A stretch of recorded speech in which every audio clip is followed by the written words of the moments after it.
Do you want to hide followers on Instagram? In this video, I will guide you step by step on how you can do that. First of all, launch open the Instagram app on your device. Make sure to log into your account.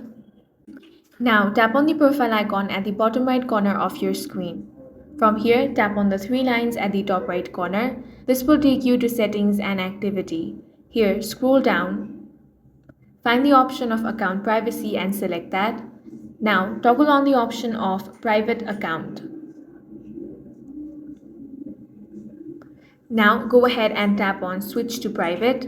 If you're using a business or creator account, you will not be able to turn this on. So what you can do is head back, tap on business tools and control, then find the option of switch account type. Now tap on switch to personal account, tap on switch to personal account again. Once you have been switched, tap on account privacy. Now toggle this option on.